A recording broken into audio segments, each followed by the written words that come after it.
Hey guys, three names: Podbean, Telestream for ScreenFlow, and Warby Parker, the glasses that I wear. Check them out. They're in the show notes. Hey everyone, this is Vernon Ross, and welcome to the Social Strategy Podcast, bringing you the best in online business, social media, and good old-fashioned networking. Happy New Year, everyone. This is actually going to be the first episode of the new year that I am going to post. So, woohoo, Happy New Year. I run into different things all the time online, especially, being a podcaster. There's all kinds of apps out there. You guys know I recommend them, talk about them. Actually, Podbean is one of the sponsors of this podcast. Spreaker's cool. I use them all. But one of the things I've run into when teaching this class over at the University of Missouri St. Louis is that people want to get into podcasting, but not all of the time do they have the funds to get started.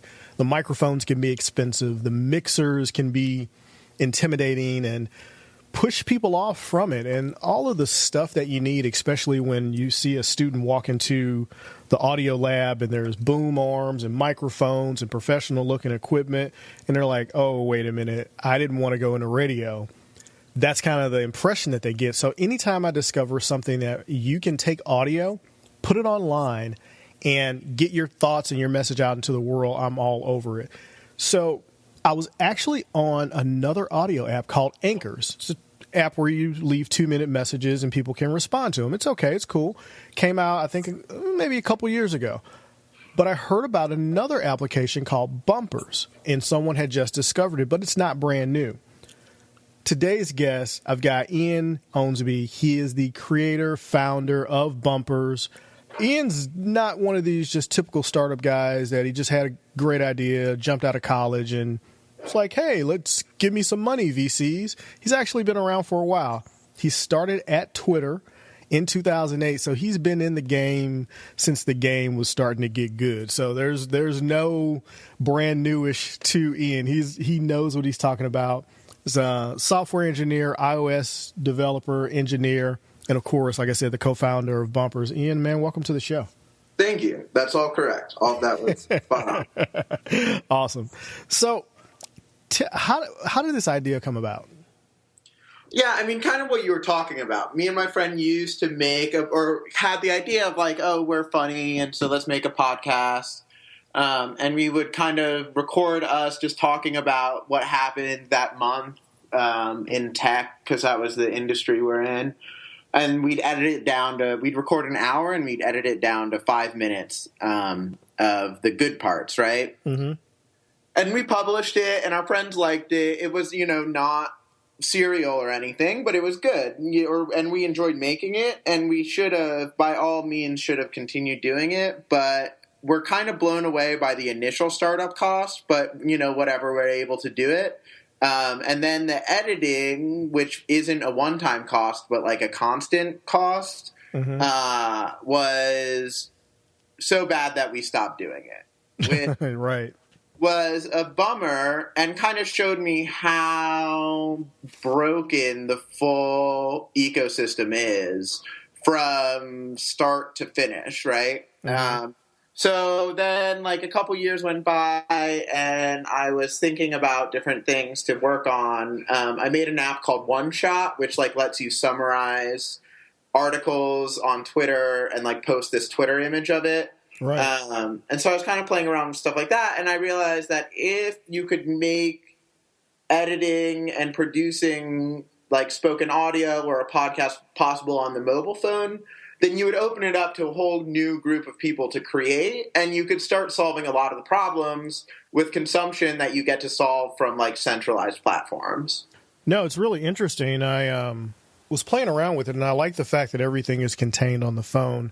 And guys, in the show notes, I'm going to put some screenshots so you can see some of the different, aspects of it. And I'll probably do a video capture of me actually going through and creating the bumper that I'll record. I'll just do a screen capture from my iPhone so you guys can see the actual process. Basically what we decided, so we spent a lot of time trying to figure out like what is important in editing. And to be clear, this isn't like a full editing suite, but we were like, what is like important to the amateur, right? And the first thing is that like editing is important. You need to be able to like talk about whatever and take things out and take out ums and stuff like that. Like, not editing is, a much harder thing to record, especially when it's just you, to like sit down and be like, I'm going to record a perfect tight 3 minutes right now. Right. Or it sounds a little bit like voicemail or kind of like some weird thing that isn't quite something you'd want to publish broadly. So what we did is it uses the first stage of speech to text actually to break up the recording around phrases, so you can tap to remove entire sentences or ums or breaths in between or whatever you want to do. And you can insert segue music and identify sections, and you can kind of get out this really cool thing that sounds like you're made a real podcast, kind of only with exploring with the app. No, it's really interesting. I was looking at some of the aspects of it and what you could do with it, and if I can go full show with it. There are a couple apps out there that you can do that with, and in some of the questions that I initially asked Lena, I was like, well, is there a RSS feed? Yeah. And it's kind of hidden right now. I don't know. Are you guys... it's hidden. We'll continue adding show stuff, which is more... We're never going to replace, like, Pro Tools microphone setup, but we're definitely adding more show things which will let themselves be like, right now your profile has an RSS feed just by adding .rss, and that's more for like people wanting to subscribe to you with a podcatcher, and it's less for like you posting it on iTunes. But we're going to add a whole show thing which will be a little more like the concept of a show, which will let you post to iTunes and stuff like that. Now, when people are creating their shows, when they embed the show out, I noticed that it is native to Twitter, so it will play right in the Twitter feed. Does it also do that for Facebook? I believe it does, right? There's no Facebook audio player, but it will like extend, look nice, and then people can click through. There's full embeds for like blogs and stuff like that. We try to make it look as good as possible everywhere we can. Now, I noticed that the file format, I think, is M4A. Is the compression rate higher on that than on an MP3 file? No, it's just what the iPhone records, and we haven't yet gone through figuring out what's best in that. Right. No, I was just wondering because I'm like, well, I wonder, that pretty much plays everywhere. I haven't had an issue with it. Like, except like Firefox on Linux or something. There's like one thing that like 3 people have, but they really get upset when it doesn't work for them. But it mostly plays everywhere, and it is pretty good, and it's good compression. But there's definitely improvements we can make there. The other cool thing though about bumpers that's been different from the like classical show stuff is like a significant amount of our creators post like more than twice a week. Some of people like Jeff, does a lot of sports content, will post like 4 or 5 a day. And so like it's kind of made much more for like these more frequent, shorter posts. We have like one guy from Haiti who's a DJ from Haiti, a radio DJ, and he'll do like, he's also kind of an activist, and so he'll do like in the field interviews and content like as he's out, doing things in the streets. And so there's a lot of cool stuff like that isn't quite in the same realm of like the studio day after analysis, but is interesting as soon as you kind of like think of breaking podcasts out of that environment. Right. No, yeah, it's very interesting. It's not quite the live show, but it's live enough. Yeah, it's live-ish. Right. No, I did like that aspect of it. And I'm like, wow, you can record this, get it up and out pretty quickly. Yeah. I mean, like, my thought about it has always been, like, there's a part of Serial. Serial is the most common example I use, but there's a part of Serial, which is a podcast, a true crime podcast, right, where they're trying to figure out if this guy is a murderer or not. And they go and talk to the guy who they think did the crime. And there's this episode where like 10 minutes of it is just them in the car ride back talking about like talking to him. And they're like, wow, like they've kind of set this guy up to be this whole thing. And then they meet him and he's super nice. And like, they're like, wow, but was he weird about that? And it's just like their post-interview reaction. Right. And it's great content. It's like, I love that part. And I would love to hear like kind of the like more active updates of Serial. But instead, the only thing you can get right now is the 6 month later edited together for narrative. And so I think there's something interesting though in the like, as it's happening, that's not replacing Serial, and isn't replacing the edited stuff, but can live alongside it and be really exciting and interesting. Yeah, no, very much so. Yeah, I like the aspect of it that I can just put out casual content, and if I want to put it somewhere else, I can. Yeah. So I experimented with pulling in the audio, publishing it to my Podbean account, and actually uploading that as a podcast to iTunes, and it works. I mean, it worked fine. Yeah. So I mean, it's just audio. If you want to extract it, you can do pretty much whatever you want to with it. There's one show I ran into, a lady named June. I think, Yard of Greatness, and I think I'm not sure what Yard of Greatness, what that means. I think it's something to do culturally with where she's from, but it's a really interesting show. That's kind of what got me into. I'm like, oh wow, this is kind of cool. And her show's 17 minutes. Yeah, totally. That's long. Like, most of them are like 5 to 10 minutes. Right. Once you start getting up there, it starts to be. But yeah, that stuff's great, and it's really interesting. So I was going to ask you, what's the limit to a bumpers? There's no limit. I didn't think there was. Yeah, no, there's no limit. It's built. The product is built for this like more frequent, less produced content, but you can like record and then record something else and like import those together. And so you can do kind of all that stuff, and you can get up to, one guy would record like his hour-long bike rides, which was crazy to me, but he did it and he would publish it, and that's fine. Like, we're happy to do that. And everything we test the client with like both long and short content to make sure it works for people who really want to go ham and like record long things. We didn't want to put a limit because I think that like the limit actually should be the ratio. Like, I think there's, if you record 15 minutes, there's a good 5 minutes in that usually for amateurs. And like, so 30 minutes is like maybe 10 minutes or whatever. So really, the first version of the app is interesting. The first version of the app had you selecting what you wanted to keep instead of selecting what you wanted to remove. Oh, interesting. Kind of with the idea of like over editing, which is what we want to enable people to do. It was like incredibly difficult to use and hostile to the user because people like don't think about it that way. But like, that's still my ideal vision, right? It's like something that allows people to like over pull stuff out and post the like shortest possible version of a thing. Or like the tightest, best version of a thing. No, and that makes sense because I think that's what a lot of podcasters run into. They run into difficulties actually editing down shows to get to the good content. So you may find that a show is 30 minutes long, but you only really got something out of 5 minutes worth of content. Right, yeah. And especially I think that's comforting for amateurs who are like just doing it for the first time, is like, oh, I can mess up and it's fine, or oh, like this doesn't need to be the tightest, 10 minutes of possible. And instead you can kind of like figure your way through it and then be like, oh, this is great. And like this end result is interesting and cool. Right. No, that's awesome. So you guys are pretty much still in startup mode, right? Yeah. I mean, yeah. Now you've gone through one round of funding. I forget the name of the company that, we raised a round from Spark Capital and found. Now, when do you guys go up for your next round of funding? We'll probably start fundraising soon enough. The goal of the first round, that was like over a year ago. And the goal of that was really to figure out if, like, we started that with really just a prototype of the creation experience.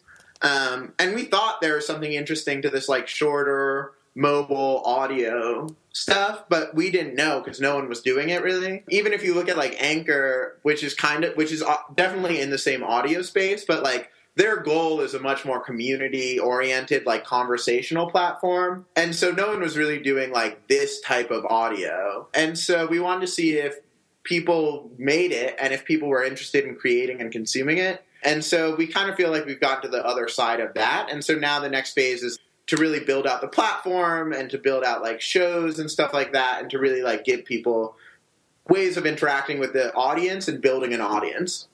Right. Yeah, that was going to be my next question. Is I noticed that right now you can't comment on a show. You really can't leave any kind of feedback. No, there's nothing right now. We're building comments right now, actually. I think that's probably what we're going to do. We want to let people do that stuff. It was just like, you should have seen it 2 months ago when it was just a global feed of all the episodes published. Yeah, that's actually one of the guys who's like, yeah, it's changed a lot in the last couple months. Yeah, They're doing stuff. I'm like, let's check it out. focused on the creation tools. Like, we wanted to get that really right and really get all the features to that we thought were important. Mm-hmm. But now that we're going to more of the like consumption stuff, it's a lot more user facing the changes we're doing. So, guys, what this really means is that if you're looking to get into podcasting, and especially you want to do it and you're on the go, you want to do it from your phone, do a lot of field recording, there's some neat hardware tools that you can use with your iPhone to turn it into a really decent field recorder. Yeah. This is probably the network you should be on, because these guys are in startup mode and things are changing. So early adopters, I think, on this platform are really going to blossom, because I think it's a good platform. I mean, like, everything we do is based on what people want and need. So really, all the people, like, we love people who are passionate and into it. Those are the same way we are. So right now, I noticed you guys have sort of a pop culture push. Is there a reason for that? Yeah, I love pop culture. I think the current landscape of podcasting is defined by the requirements that are necessary to get involved. So, like, just the amount of investment and money and learning necessary, I think, like, means people who get into podcasting are often talking about business or tech or podcasting. Or true crime now is like a giant wave, or they're in radio already, right? And so they're doing a lot of the like news and politics, like a lot of the radio things. Mm-hmm. But pop culture and current events and storytelling is great content that I want to hear and people want to talk about. But I just don't think people do it right now in the podcast world, because you're not going to go out and buy a whole recording studio to, you know, talk about like your reaction to this Golden Globes episode. Right. You know, and so, but like, people have interesting things to say and there's hilarious stories and stuff. And so I think that's like a real niche that we're especially interested in. The other is sports. That's really been doing really well already because of just the free, like, people do in locker room interviews with NBA stars. Lakers Nation, who is great, will do like pre-game, post-game wrap-ups. And so there's a lot of people doing stuff like that that's much more like timely and in the moment. And that's great as well. But I think pop culture is kind of also in that moment of like, you want to talk about it and you want to hear about it right when it's happening, or at least like right after. And I think that there's also just a lot of people that are held back from doing it because of the current issues with podcasting. Yeah, you know, it's interesting when you talk about it that way.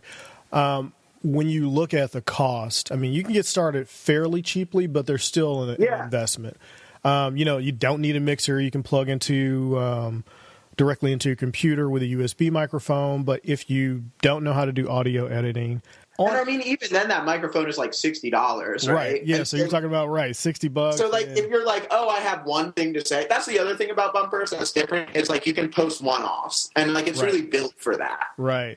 We're adding the show stuff, but right. And so, like, if you just have a funny story about the Golden Globes, then you're not going to be like, oh, let me Amazon this microphone right now for $60, and then like set up on Podbean and like set up a whole show, because I don't know if this is a whole show. I'm just posting this thing. So I think that there's like a really interesting space there. No, there is. I like what you guys are doing with it. I was just going to say the cost of just editing. Yeah. You know, anywhere between $15 to $30 an episode. Yeah. You're talking about if you do 4 a month, cheap. I mean, it's expensive. Yeah, totally. And it's just so much time. Like in my research, it's like 5 minutes removed costs people basically an hour of edit time. You know? And so like, and that's insane. Like, that's not something that like a normal person is going to want to do. It's like really a labor of, like, I don't know. I'm not trying like. No, you're absolutely right. Podcasters absolutely love it or hate it. Yeah, exactly. And so, and I love it too. And I'm not, you know, like I think a lot of people love it, but like right now you need to really love it to spend the time to do it, when there are some people who are just good at it and they should be doing it also. Or some people who like think it's cool, but don't want to, you know, like don't want to invest all the time and money into it. And I think that content can be just as good as the content of the people who really love it, and different and hit different markets and be interesting. No, absolutely. So now, where do you see podcasting going in the next, I don't know, probably 18 to 24 months? Yeah, it's interesting. I think it's sustainable right now. So I think it could stay as it is. I think there's a supply problem. Like, we saw with cereal that there is demand, right? Like, we saw with cereal that, like, 50% of America is interested in listening to podcasts or is open to listening to podcasts. Yeah, absolutely. And so it's not a question of like, oh, will people listen to audio? Like, people listened to audio and enjoyed it, and there was a national conversation about it. So I see that as like proof of there being demand, but yet like only, 10-20% of Americans listen to a podcast a month. So like, what's the difference there? In that, like, where's that 30%, 40% going? And I think the answer is it's in supply. There's like a supply and discovery problem. So I think unless like someone solves those aspects, podcasting will stay in the world it is now, which is like a labor of love and kind of niche, but interesting to people and people being open to it. But I think like the technology just needs to move forward. No, I totally agree with you. So, of course, the question that comes up when you start talking about podcasting as it currently is, and that it will probably maintain that, and as it becomes more popular, of course, the question that comes up, and I get it all the time, and it's one of the things podcasters worry about: how do I actually make money from this show? Yeah, totally. I mean, like, and right now it's hard, and right now it's actually like bad for both parties, right? Because you as an independent podcaster you have to negotiate all your own deals, basically, or with a network, right? Like, that's how you do it. Yeah, absolutely. And then the people you're negotiating with, you're often negotiating like hard. You're like, they'll size you up as a show and be like, okay, you get roughly this many listeners. So like, you fall into this bucket that we pay for, right? Right. And so then, like, so if you do an amazing, like, let's say, like, everyone loves bumpers, so this one gets, like, 10 million listens, those sponsors are still paying you the same amount for this episode that they would pay you for, like, your standard episode. And so that's great for them, but sucks for you. And they can't find you. You have to go individually negotiate with them, which sucks for them. And if you're doing less than, like, you're kind of average or whatever, they don't know, like, are these downloads? Are these listens? Like, are these people actually skipping these ads or listening to these ads? Yeah. And so they don't have the analytics. So, like, both parties don't have the information they want, and it's just impossible to do. So, like, I think it's a major problem that is unsolvable in the current, like, RSS feed podcatcher world. Mm-hmm. Does Bumpers have a solution for that? Well, because we let you put out content, but we try to keep all of our content in network. And so you could imagine right now there's like, when you're editing, there's a button for inserting a music segue. And you could just imagine a like sponsored segue that you as a creator can put into your bumper. We know when people listen to it and we can pay you for that. Oh, and wow. We can do the negotiations and we can build the marketplace for the people, and you can pick the ad you want or don't want, like where you don't need to put in like cigarette ads if you don't want them. You can pick like, oh, I like this song, this promoted segue or whatever. And we know if someone listens to that, they listen to it for your show, right? And your episode. And so like the rev share is very clear. And so I think there's like a very straightforward path forward there where even independent ones or people who are doing one-off episodes don't need to like negotiate an entire ad deal for their entire show. Oh, that is really interesting. Yeah. I mean, I think like the way we've seen, there's like an issue with social networks of not letting the people creating content get paid. And we saw this with Vine, right? Like Vine had this horrible creator churn where you go to Vine to get famous and then you use that fame to go build a YouTube channel or something you can actually make money on, right? Right. And so people wouldn't stick around Vine, so the content was always different and new, which was kind of cool, but like you came here for these people, you wanted them to stick around. So unless you like provide the creators with an opportunity to make money, they're just going to go somewhere else. Yeah, no, absolutely. I agree with you 100%, which is I think what Twitter is running into now. Yeah, absolutely. It's a major problem, and especially with something like podcasting, where we're never going to be as easy as a tweet or like an Instagram. Like even we can make it much easier, but like audio, making something like a episode of audio is going to always be like more difficult than a photo. And so I think people should get paid for that, and like building in a way of people getting paid for that is doable. And there's also like what's it called? Like subscriptions. Yeah. Premium What's the stuff like that. Yeah. Patreon? There's also like a Patreon model and stuff like that we could do, that people could do. But we're very like, I think Bumpers, the company, can make money separately from the way that the creators make money through Bumpers. Oh, really? Yeah. And so I think that's kind of the, we're like very inspired by Snapchat in this way, right? We're like Snapchat doesn't really make money for creators, but they make money in many different ways, whether it's like through payments through the app or like ads or sponsored filters or buying filters. And so I think if you are creating a creation tool and platform, you can make money by premium creation tools while still letting things like ads and subscriptions fall through to the actual content creators. Oh, wow. Yeah, that is brilliant. Does that make sense? No, it does. It makes perfect sense. And I'm trying to figure out why nobody else is doing it yet. It's hard. I mean, if we were like Instagram where we were showing ads in between photos, you know, then it would be really hard to be like, are people seeing this ad because of you, or are they seeing this ad because of the other person they follow? You know, like, right. It's only because Bumpers, it's so attributable to the author that we could really do it. And you're already creating in platform, which is much different from many other platforms. Yeah, no, it's totally different. Outside of a couple other ones that are out there. Yeah. It's unique. There's certain people doing it, and it's cool. And I think like the phone has become the primary creation device. Like it used to be the computer, right? Like you'd create everything on the computer, and that was a shift in its own right of like creation going from like paper and, you know, real life into the computer. And now I think it's really the phone is the place that like the majority of people are creative on. And so I think there's a lot of cool opportunity there. Yeah, you know, what's funny about what you just said is I actually bought a Shure microphone, this little thing called an MV88. Yeah. To go into the bottom of my iPhone, and I have a Zoom H4n, at the time $249 field recorder with two XLR inputs on the bottom, or 3/4 inch or whatever you want to do, and two XY mics, and it's a full recording studio, and I use my iPhone. Mm-hmm.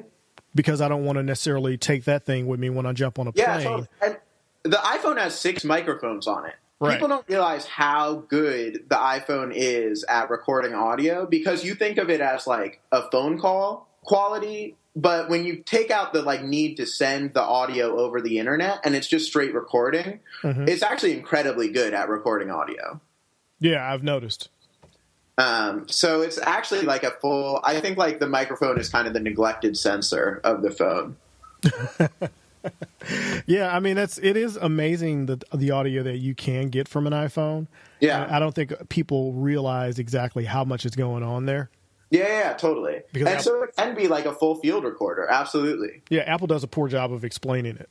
Yeah, Apple's not great at a lot of things, and that's definitely one of their problems is explaining what they've got. So with that, are you an Apple or Android user? I'm iPhone user, and we're actually iOS only right now, which is a major bummer. But I'm iOS at this moment. Okay. Are there plans to expand to Android, or is it just going to be iOS? We would absolutely love to. It costs money that we don't actively have right now, so it's probably not on the plans immediately, but a lot of people use Android, and it's a lot of a lot of great people who can create great content and are interested in it. So I wish I could snap my fingers and make an Android client, but unfortunately, it's just too expensive at this moment. But we will in the next couple of years. In the next year, probably by the end of 2017, we'll probably have something. Well, honestly, the iPhone right now is good, and people have iPads, so you can do it. Yeah, it works on iPad. Right, exactly. Yeah. Well, cool, Ian. This has been an interesting conversation. I've learned a lot about what you guys are doing, and I think people are going to be thrilled to hear this interview. I'm actually going to publish it on Bumpers as well. Oh, great! In addition to here, I've got to figure out the logistics with that, but we'll make it happen. Nice, that's great. Anyone can email me, ian@bumpers.fm, if they have any questions, or I'm here for everyone. Right, that was just what I was going to say. Best way to get in contact with you is ian@bumpers.fm, or on Twitter. Yeah. What's the best way on Twitter? At Ian Iano. Are you guys on Snapchat or Instagram? We are not, but we should be. That's a mistake on our part. Oh yeah, it's okay. You know how it goes. We will be, and we're gonna do Instagram share soon, which will be really cool. Very cool, because the Twitter one is great, the Facebook one is great. I was like, oh man, there needs to be an Instagram one. Yeah, we're gonna do like just a 60-second video type thing that shows that plays the audio. It's gonna be great. It's gonna be really cool. Oh man, I'm looking forward to that. Yeah. Well, hey man, I appreciate you coming on the show. Thanks so much for your time, and I'm looking forward to everything that Bumpers is going to be bringing us in the near future. Yeah, thank you. I appreciate it. All right, cool. All right, guys, that was pretty exciting. Did you guys get excited when we start talking about revenue and advertisers actually knowing who listened and how many people listened to the actual advertisement? Maybe if they even skip past it. There's some interesting things that Bumpers is talking about that Ian touched on with revenue and how you can make revenue as a podcaster and as a company, how they can make revenue without it depending on what you're doing and not having to negotiate your own deals. That's actually pretty cool. Of course, Podbean's got like a marketplace, but I think this is on a different level because there's direct measurement against what you're doing, and you can just stick the ad in there. You don't have to have a huge show. So you get whatever the rate is, you stick the ad in there, and you make a little bit of revenue for whatever it is that you're doing, which may drive more podcasters to do more shows, especially if you can do a show, get revenue from it, and you didn't really invest anything in equipment, so there's nothing that you're making up on the back end to try to make up for it. The only thing that it costs you is the time that it takes to produce the show. So really, really interesting disruption to what podcast currently is. And I do agree that in some aspects, podcasting is broken with the CPC, cost per melee and all the stuff that goes around trying to get sponsorship. I think there's just some broken stuff there that doesn't really pay creators for what they're worth or for what that show is going to be worth in the future. So I don't know. I think that Bumpers is on to something really huge there, and I wonder if you guys agree. Definitely let me know in the comments. So moving on from Bumpers, wanted to let you guys know the interior design on the book is done. It is complete. I've signed off on it. I've approved it. The launch date is June 20th this year. I am super, super pumped about that, as you guys can tell. The cover wrap is being done. That's going to be done in about 12 weeks. And then the book's going to be ready. I'm going to approve that as soon as I get the copy for it. I'm super excited, man. This has been a crazy journey, and I'm just looking to get this book in as many hands as possible. So you can do me a favor. If you have not pre-ordered, and I know some of you guys have, Brianna Smith, thank you so much. She went and ordered. She's awesome. Thank you, Brianna, for going out and ordering. She's not the only one. Vashti Patrick ordered. There's a lot of people that have ordered. I'm probably going to start linking up people that have pre-ordered in the show notes and just giving them a shout out on the website and a link back to their Twitter account or their website or something. I may even build a special page of everybody that's pre-ordered. We're going to make this a club, maybe even do a Facebook group. I don't know, but I'm super excited about the fact that people are buying the book, and I want to get this in the hands of people. By the way, if you do not like physical books, and I know some of you don't, I happen to love physical books, but you will get a free copy of the ebook version if you pre-order the hard copy. Give it away. You don't have to keep it. Take it to the library and donate it to the library. That way, they don't have to order it through WorldCat, and people are going to get the book. It's going to get in the hands of someone else, and that is the point. We're trying to spread the message. I care about book sales. God, do I care about book sales. But I want to get this message out there. I think that I can help people find their voice through this book and through the stories that are shared in this book. And it took a lot to write. It took a lot of effort to write. I want to get this story out. This is not going to just sit on my shelf and sit in boxes in my garage. I want to get this book out. Hundreds of thousands of copies, if at all possible. It's not just a business book. This is, this is about me. This is life stuff. This is finding your voice, mastering your message, getting out there, doing your thing. And I didn't realize it until writing this book, but I've been doing this my entire life. And I would wager that you probably have too and just don't know it. So think about that. I want to get this out into people's hands. I want kids to read this, teenagers to read this. I want to get this out there. So if you don't like physical books, order the book, take it to the library, donate it to them. It's only $12.95, and you'll get a free copy through Shelfie, which is in the back of the book. I saw that actually when I was pre-approving the interior design. All right, so Shelfie. You'll get your book. All you got to do is have your receipt and some documentation from your pre-order on Amazon. You'll be able to get that, order the book, and then you're off to the races reading your ebook on whatever e-reader you have, whatever you do your thing on, and someone else can have the physical copy of the book. Do that for me. There's going to be a link up in the top right corner of the website, which is being redesigned. It'll be ready at some point in time. There's also, of course, a link in the show notes, so definitely check that out. Pre-order the book on Amazon. It is actually available in a few other places I'm going to link up to also in the show notes. I was trying to wait on the redesign page to come that would have several links to where you can pre-order it. If you're a Barnes & Noble person or a Books A Million person or a Goodreads or whatever else, it's in a ton of places right now for available for pre-order, and it's making its way out to other e-retailers. So I'm going to try to find everywhere it is and link those up in the show notes so you can pre-order it from wherever you want. But that deal with the free ebook is going to be in there, Shelfie. So I'm not exactly sure how it all works just yet because I don't have my copy yet. But it is there. When you pre-order, you get a free ebook. So pre-order the book. You'll get the free ebook. Give it away. That's what I'm asking you guys to do.